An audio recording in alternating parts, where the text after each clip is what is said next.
Okay, this is just a quick run through of responding to the pre-qualification questionnaire for the face-to-face contracts. From the beginning then, the LSC website, left-hand column, tenders. We'll see down here it's got the usual stuff and what have you. We'll go to visit the CLS tenders for civil opportunities.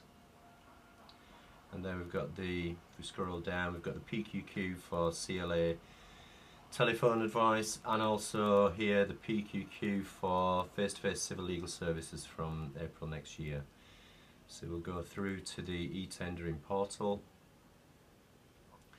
Now I'm already registered from 2010 when I registered and bid in probably just about every, well, sorry, I didn't bid. I registered in just about every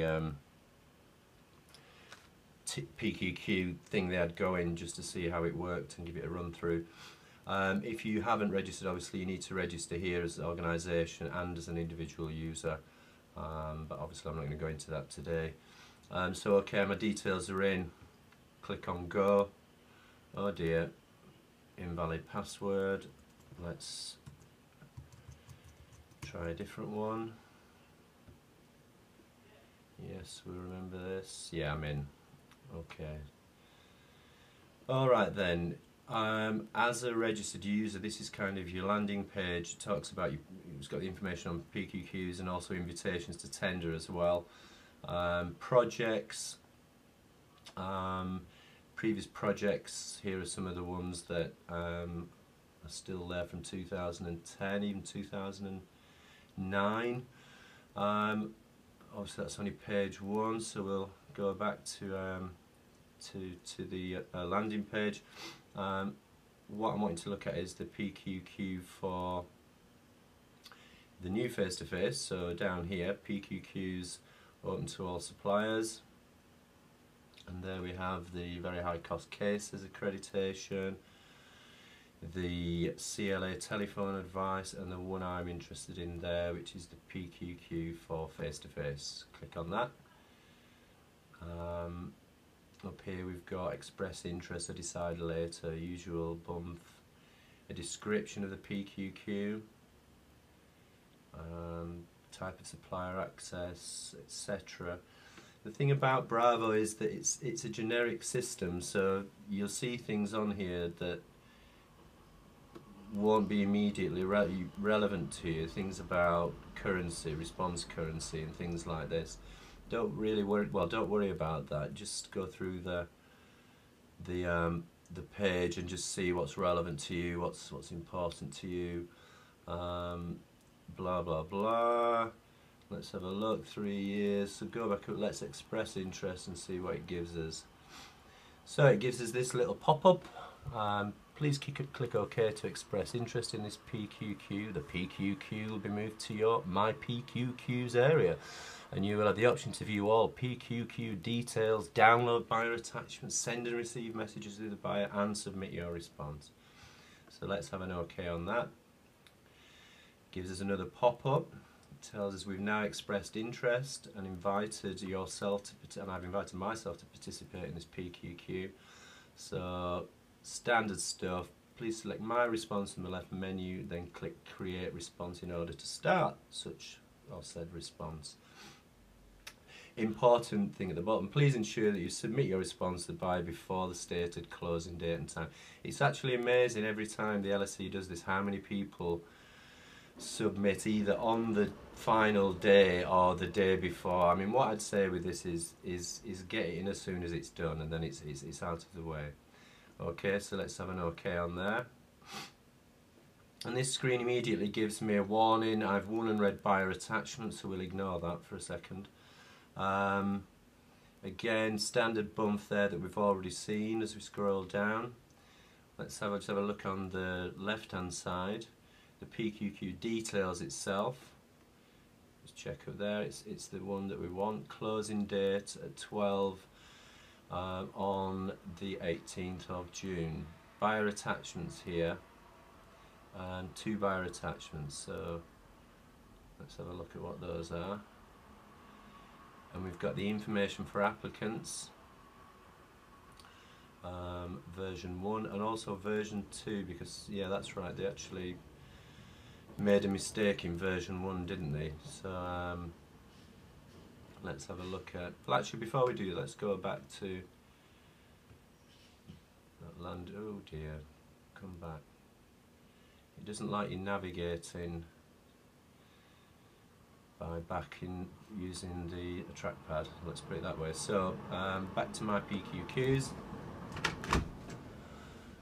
The top one here is the one that we just downloaded, and here we are now. Let's have a look at the unread buyer attachment, see what it is, and it's just taken us back to the folder with the two IFAs for the PQQ. I don't know why it's only saying one, probably because the other one, it's not clickable, the other one now, so the system will only let you look at the most up-to-date one. So let's have a look at that. Here we are. Just get that back over there. Get rid of that. Okay, blah blah blah, inviting applicants. I mean, I'm skimming through this, but obviously I would recommend people read it in detail. Usually bump about the LSC, types of services. We've had most of this already, well, we've got this document and most of the stuff on iLegal already. So you will probably have seen it if you've been keeping up with us on ilegal.org.uk. Activities and the time scale, very important. PQQ opened, obviously it opened a few days ago. Final date to submit questions, 12 noon on the 6th of June, so 6 days or 7 days from now, 6 or 7 days. The final FAQ will be published on the 12th, which is approximately 6 days before the actual deadline for responding to the PQQ. You will be notified of any response late July, etc, etc. How do applicant organisations complete and submit it? It's got all the standard bump there. I should say this document as well is also available on the LSC's website. You needn't have had to log in to get this, but there you go, log into the Bravo system. Right, or whatever, I don't think we can really be bothered reading this, but obviously you need to have read it. We won't go into that today. So, what do we want then? Buyer attachments. Let's have a look. Not responded.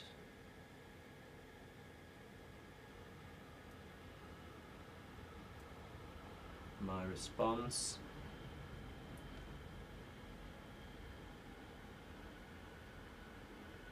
So this is a technical response as they describe it. Right, all there, worth giving a read through. However, we will create a response. Okay, we now start to create the response. Click the edit response buttons to access the questionnaire and complete your response. There's all the little automated emails coming in from Bravo. You must click submit response in order to submit your completed response to the buyer. Well, I don't think I'll be responding as an individual. So what's that giving me? Edit response here. And here we are. And it gives me full name of applicant, so organisation. So we'll put iLegal in. UK. Blah blah blah, blah blah blah, about registration, and then scrolls through stuff down here. Obviously the mandatory rejection questions are very important. She's stuffed basically. You're out if you answer yes to any of those, so obviously you need to tell the truth, but if you say yes or there is a yes to any of them, that's it, bing, bang, you're out. Scroll down, read the whole of the form, declaration, etc. The thing about the response is that you can save changes. You save them like that, or alternatively you can save and exit response. Again, it reminds you to you must submit it within the time scale. So if you now look at PQQ details, my response is to be submitted from the to the buyer. So we've still got the response here. If we want to edit it again, we can edit it. Let's just go out of Bravo, if we can find the log out.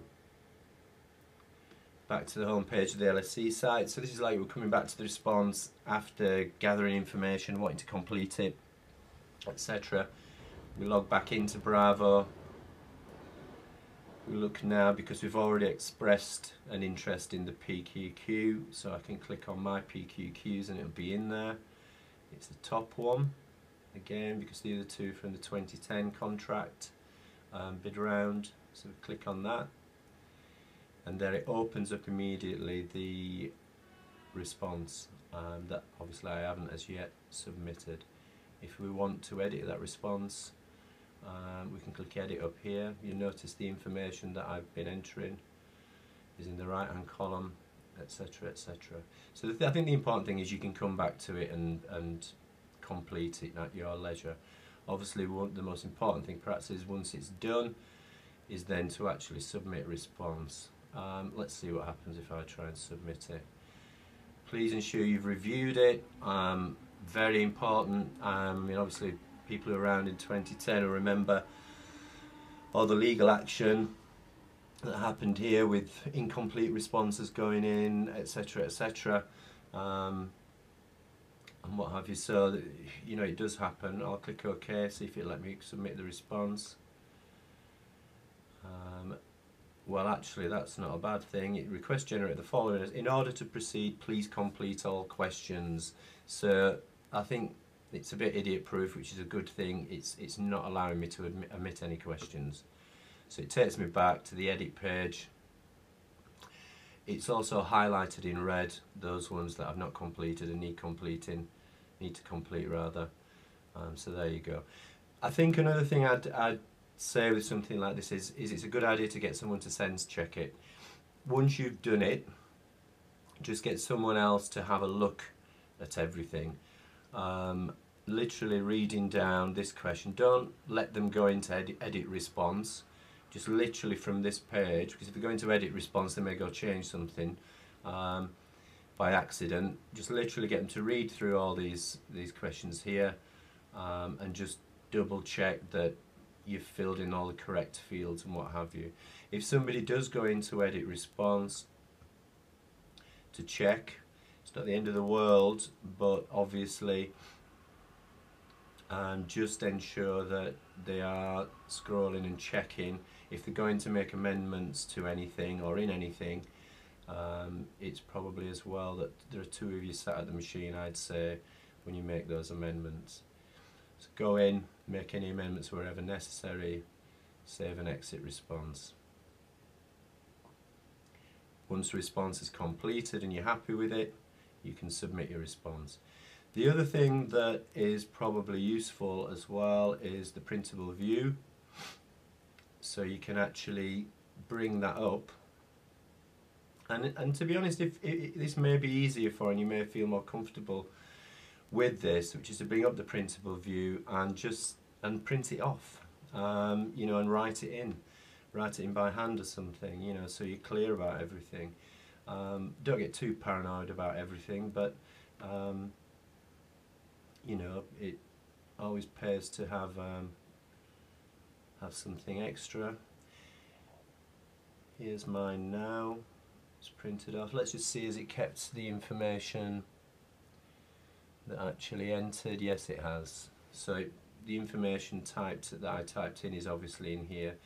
So as well as somebody checking on the computer, probably if you really want to keep a grip on it and not let anybody near it, complete your response, print it off, and then pass the paper version, this paper version, to whomever you want to check what you're doing. They can go through it. You could even use a highlighter and highlight the parts that you've filled in, and get them to you know, just to check, so it helps them focus. Once it's done, you can go back in,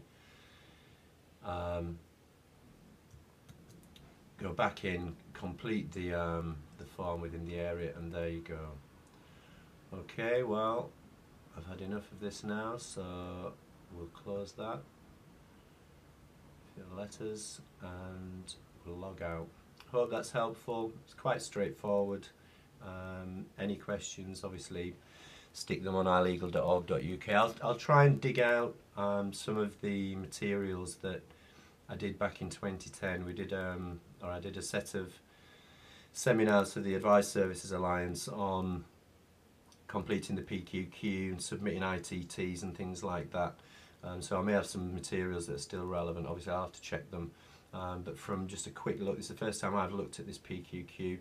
It looks pretty much identical in form and function as the 2010 one, at least in respect of how Bravo works, etc., etc. Okay, thank you. Hope that's helpful.